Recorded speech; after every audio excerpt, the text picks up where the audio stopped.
నమస్తే, welcome to our channel. పేదవారి సొంతింటి కలను నిజం చేస్తూ టీడీపీ ప్రభుత్వ హయాంలో తీసుకొచ్చిన టిడ్కో ఇళ్ల నిర్మాణంపై వైసీపీ అక్రమాలు బయటపడుతున్నాయి. టిడ్కో ఇళ్లను తనఖా పెట్టి మరీ తీసుకొచ్చిన వేల కోట్ల రూపాయల సంగతి తెలియకుండా ఉంది. ఇక పేదవారి ఆర్తనాదం ఇలా ఉంటే, మరోపక్క వైసీపీ ఏమో జగన్ పాదయాత్రలో ఇచ్చిన టిడ్కో ఇళ్ల హామీని నిలబెట్టుకున్నారు. ఈ 4.5 ఏళ్లలో పేదవారి సొంతింటి కలను సీఎం జగన్ నిజం చేశారు అంటూ వైసీపీ ప్రభుత్వం గొప్పలు చెప్పుకుంటుంది. దీనిలో ఏది నిజం? ఆ టిడ్కో ఇళ్లను తనఖా పెట్టాల్సిన అవసరం ఎందుకు వచ్చింది? ఈ డీటెయిల్స్ అన్నీ మనతో మాట్లాడేందుకు సీనియర్ పొలిటికల్ జర్నలిస్ట్ సత్యమూర్తి గారు ఉన్నారు. ఆయనతో మాట్లాడి తెలుసుకుందాం. నమస్కారం అండి. నమస్తే అండి.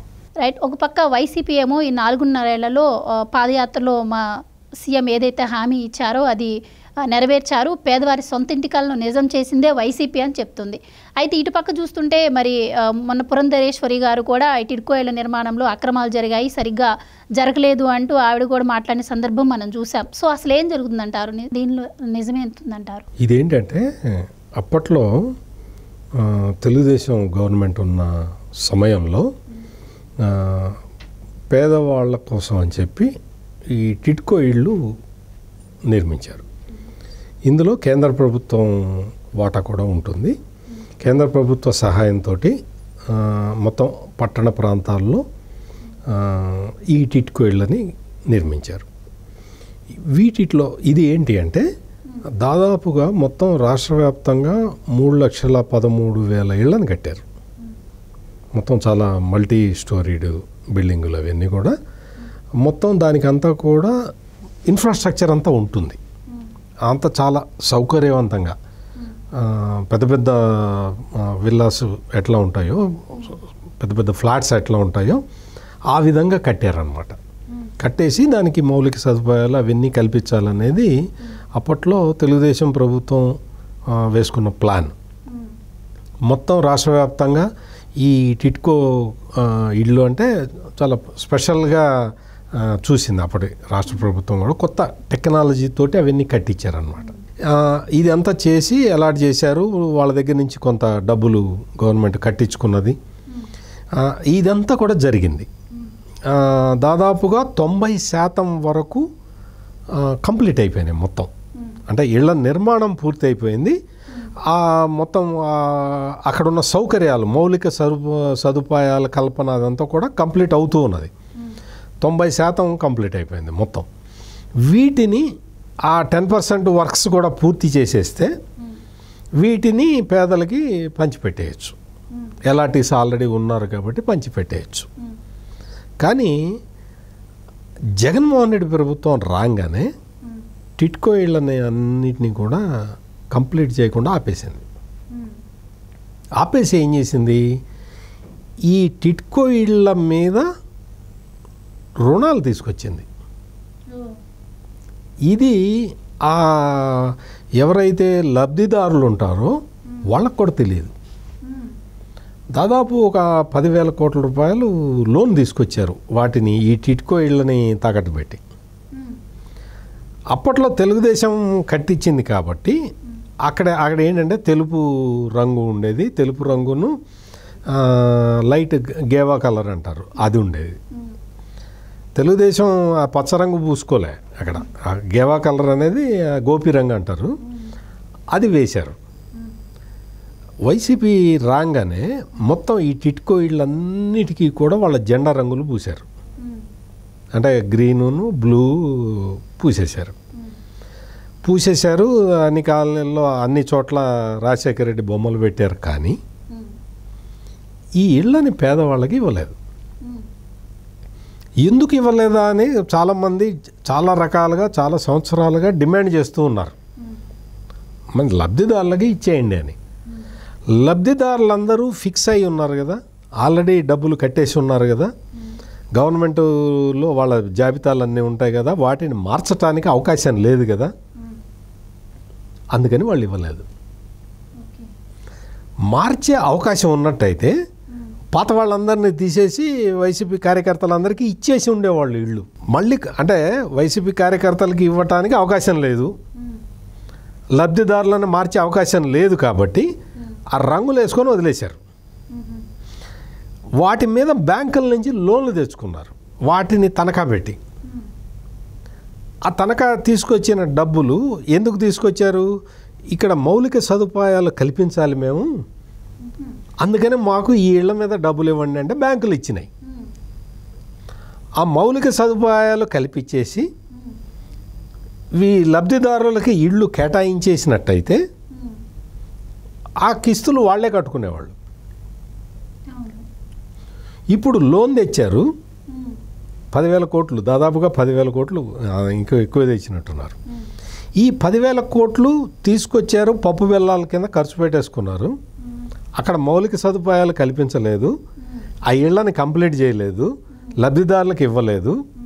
దాంతో లబ్ధిదారులు వాళ్ళకి తెలియదు కదా, లోన్ తెచ్చిన విషయం కూడా వాళ్ళకి తెలియదు. వాళ్ళు వాళ్ళ కిస్తులు కట్టడం మానేశారు. మాకు ఇల్లు రాలేదు కదా అని చెప్పి వాళ్ళ కిస్తులు కట్టడం మానేశారు. ఇప్పుడు ఏమైంది? కోర్టు నోటీసులు వస్తున్నాయి వాళ్ళకి. టిడ్కో ఇల్లు లబ్ధిదారులు ఉన్నాడు కదా, ఇగో మీరు ఇంత బాకీ ఉన్నారు, మీరు కట్టండి అని చెప్పి నోటీసులు వస్తున్నాయి. మేము బాకీ ఉండటం ఏంటని చూస్తే రాష్ట్ర ప్రభుత్వం తీసుకున్నది అప్పు ఆ ఇళ్ల మీద. అంటే లబ్ధిదారులకు కూడా తెలియకుండా వీళ్ళ పేరు మీద లోన్లు తీసుకున్నారు. ఇది జరిగింది అక్కడ. వాళ్ళకి ఇల్లు రాలేదు, ఇప్పుడు బ్యాంకు నుంచి నోటీసులు వస్తున్నాయి. ఆ డబ్బులు ఏం చేసావు? ఆ 10,000 కోట్లు తీసుకున్నావు, 10,000 కోట్లు ఏం చేసావు అనేది ఇప్పుడు తెలుగుదేశం పార్టీ ప్రధానంగా ప్రశ్నిస్తున్నది. నువ్వు అవి ఆ 10,000 కోట్లతోటి మౌలిక సదుపాయాలు కల్పించి ఉన్నట్టయితే ఆ 10,000 కోట్ల లోను వీళ్ళే తీర్చుకునేవాళ్ళు కదా. ఆ 10,000 కోట్లు ఏం చేసావు అని తెలుగుదేశం పార్టీ అడుగుతున్నది. ఇది ఇక్కడ మొత్తం టిడ్కో ఇళ్ళ ఎపిసోడ్లో జరిగిన మొత్తం కథ ఇది. జగన్మోహన్ రెడ్డి ప్రభుత్వము అంటే వాళ్ళు ఏం ఆలోచించింది అంటే, ఈ టిడ్కో ఇంటి లబ్ధిదారులందరూ తెలుగుదేశం వాళ్ళు, వాళ్ళకి మనం ఇల్లు ఇవ్వటం ఎందుకు అని ఆపేశారు. వాస్తవం ఏంటంటే, ఎవరైతే అర్హులైన పేదవాళ్ళు ఉన్నారో వాళ్ళకే తెలుగుదేశం పార్టీ ఇళ్ళు కేటాయించింది. తెలుగుదేశం ప్రభుత్వం అర్హులకే ఇచ్చింది, మా పార్టీ కార్యకర్తలు అని ఇవ్వలేదు. మరి టిడ్కో ఇళ్ళు కేటాయించిన వాళ్ళందరూ కూడా మరి వాళ్ళందరూ వైసీపీకే ఓటేశారు, తెలుగుదేశానికి వేయలేదు కదా. అంటే మామూలుగా బ్రాడ్గా చూసుకుంటే, అంటే ఒక ప్రభుత్వం అధికారంలోకి వచ్చిన తర్వాత, పార్టీ అధికారంలోకి వచ్చేసిన తర్వాత ఏం చేయాలి, ఏం చేయాలి అంటే, ఇంకా పార్టీల గురించి, కులాల గురించి, మతాల గురించి ఆలోచించకూడదు. కొన్ని గైడ్లైన్స్ పెట్టుకొని ఏ పేదవాడికి ఈ స్కీమ్ ఇవ్వాలి అంటే ఆ అర్హతలు చూసుకొని వాళ్ళకి ఇవ్వాలి. కానీ తెలుగుదేశం ప్రభుత్వం కరెక్ట్గా ఇచ్చిన లబ్ధిదారుల్ని వాళ్ళందరూ తెలుగుదేశం కార్యకర్తలని అనుకొని వాళ్ళని మార్చే వీలు ఉంటే ఈ పాటికి ఇచ్చేసేవాళ్ళు, వాళ్ళ కార్యకర్తలకు ఇచ్చేసుకునేవాళ్ళు. ఈ విధమైన అంటే పార్టీ కార్యకర్తలకి ఇవ్వాలి అంటే ఇచ్చేవాళ్ళు. అటువంటి వెసులుబాటు లేదు కాబట్టి టిడ్కో అట్లా పాడు పెట్టేసి జగనన్న కాలనీలు అని చెప్పి కొత్తవి తీయటం మొదలుపెట్టారు. అంటే తక్కువ రేటుకి రైతుల దగ్గర నుంచి పొలాలు కొని వాటిని ఈ వైసీపీ నాయకులు ఎక్కువ ధరకి ప్రభుత్వానికి ఇచ్చేసి అందులో డబ్బులు కాజేశారు. అవన్నీ సేకరించి సెంటు భూమి పేదవాళ్ళకి ఇచ్చేసామని చెప్పి చెప్పుకుంటున్నారు. అవి జగనన్న కాలనీలు అంటున్నారు. వాటిట్లో మౌలిక సదుపాయాలు లేవు. టిడ్కో ఇళ్ళని ఎట్లయితే చేసేసారో ఈ జగనన్న కాలనీలని పెట్టి ఇందులో సెంటు భూమి ఇచ్చి ఆ సెంటు భూమికి కూడా మౌలిక సదుపాయాలు కల్పించలేదు. చాలా చోట్ల అవన్నీ కూడా అట్లా పడిపోయి ఉన్నాయి. నీకు ఎక్కడ ఆ ఇళ్ళు కట్టిన దాఖలాలు లేవు, ఆ ఇంట్లోకి వెళ్ళిన వాళ్ళు లేరు, అక్కడ ఉన్నలే జగనన్న కాలనీ లేదు, ఏమీ లేదు.